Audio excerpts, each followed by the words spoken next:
What angels do when you defend someone weak. Angels descended like lightning. Padre Pio watched them move with speed that defied comprehension. Not slowly, not cautiously, with fury. A man had just stepped between a bully and a victim. He had no weapon, no authority, no power, just courage. And heaven erupted in response. The vision came to Padre Pio during morning prayer. Not gradually, not gently. It struck him with force, pulling him from his prayers before he understood what he was witnessing. The vision opened. Padre Pio saw a marketplace. Crowded, busy, people moving in every direction. In the corner, something was happening that most were ignoring. A large man was threatening a small boy. The boy had knocked over the man's goods by accident. The man was enraged. He grabbed the boy by the collar. He raised his fist. The crowd looked away. No one wanted to get involved. The boy was alone, terrified. Then someone moved. A merchant. Not large, not strong, not wealthy. Just a man who saw injustice and could not walk past. He stepped between them. The large man turned his rage toward the merchant. He shoved him. He threatened him. He demanded he move aside. The merchant did not move. He said quietly, "You will not hurt this child." And that is when heaven moved. Padre Pio watched the spiritual realm explode into motion. Angels descended instantly. Not one, not two,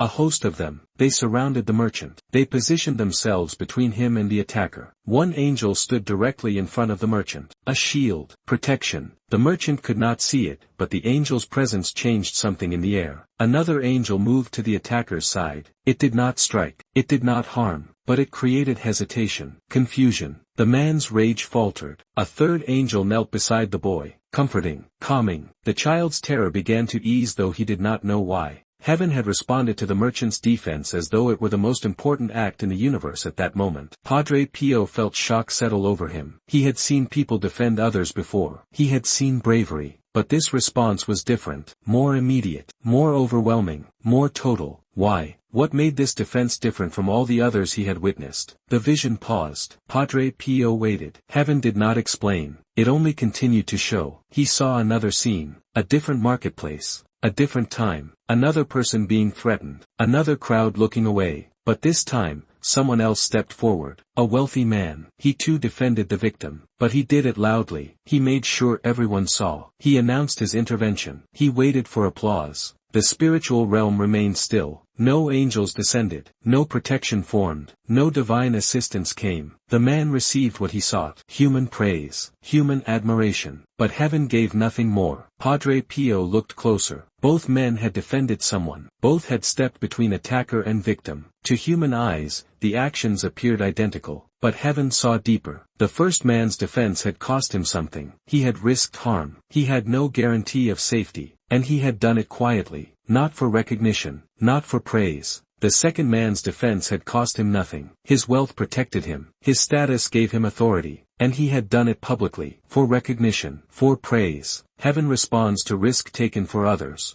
Not to safety performed for applause. Days later, something shocked Padre Pio. The angels hadn't left the merchant. They were still there. Still watching. Still protecting. And what they did next revealed something most people never learn about defending the weak. The merchant faced danger. A group of thieves had targeted him. They knew he was alone. They knew he was vulnerable. They planned to rob him. But the angels moved. The thieves' plans fell apart in ways they could not explain. Their timing failed. Their coordination collapsed. Fear gripped them without reason. The merchant walked home safely, never knowing he had been targeted, never knowing he had been saved. Padre Pio saw the truth. Heaven was still responding to the day he defended the boy. The angels had never stopped working. The single act of courage had set protection in motion that continued to flow. Nothing moved for a long moment. Then the vision deepened. Padre Pio began to see the pattern heaven was revealing. The defenses that summoned angels were not the loudest, not the most public, not the most impressive. They were the most costly. The souls that brought heaven to immediate action were those whose defense carried a specific quality. It was not about the outcome. It was about the risk. It was about stepping forward when safety demanded silence. These souls did not defend to be seen. They defended because they saw injustice. And heaven cannot resist that. At first, Padre Pio saw only the outward act. Both men had defended someone. Both had intervened. But heaven saw what motivated the defense. The first man's courage had been pure. No calculation. No guarantee of safety. No expectation of reward. He had stepped forward because someone needed protection. because he could do something even if it cost him. The second man's courage had been calculated. He had measured the risk. He had ensured his safety. He had expected recognition. The defense was real, but the motive was corrupted. And heaven responds to motive, not to action alone. The vision paused again. Padre Pio felt heaven preparing to reveal something deeper. Not just what happened when people defended the weak, but why heaven responded so powerfully. The silence stretched. His breathing slowed. The room felt heavier. Then the vision resumed, but differently now.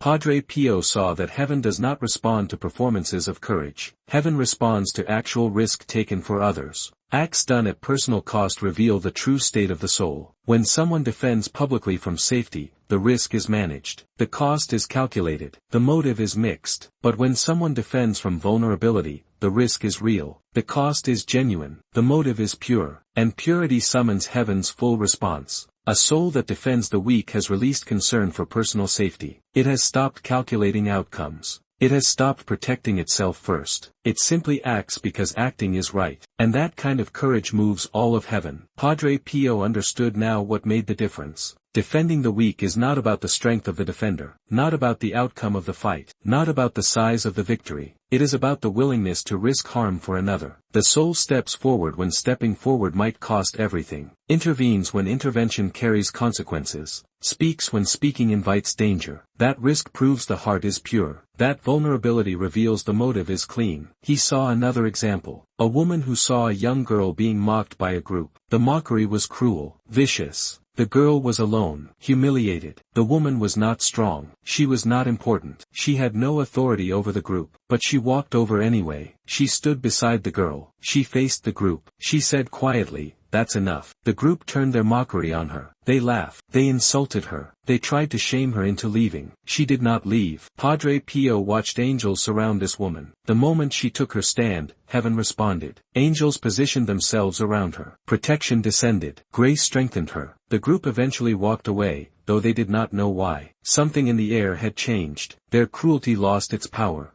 The woman never told anyone what she had done. She went home. She continued her life. She thought nothing of it. But Padre Pio saw the angels. They remained with her for days. Every time she faced difficulty, they acted. Every time she needed strength, they provided it. The single act of defending the weak had opened heaven's resources over her life. The vision shifted once more. Padre Pio now saw something that disturbed him deeply. He saw people who had learned about this. They had learned that defending the weak brings heaven's response. And they began to perform defense. Not from courage, from calculation. They defended people publicly. But they chose situations where the risk was minimal. They made sure others saw. They wanted credit for their bravery. Heaven remained still. No angels descended. No protection formed. No special grace flowed. Padre Pio watched one such person. A man who had heard that defending others brings divine favor. He wanted that favor desperately, so he looked for opportunities to appear brave. He found a situation where he could intervene safely. He defended someone loudly. He made sure everyone noticed. He talked about it afterward. His defense was technically real. Someone was helped, but his heart was not. Heaven saw through it. The defense was performance. The courage was calculated. The risk was managed. True defense cannot be manufactured. It cannot be performed for reward. The moment someone defends the weak while ensuring personal safety and public recognition, it stops being the kind of defense heaven honors.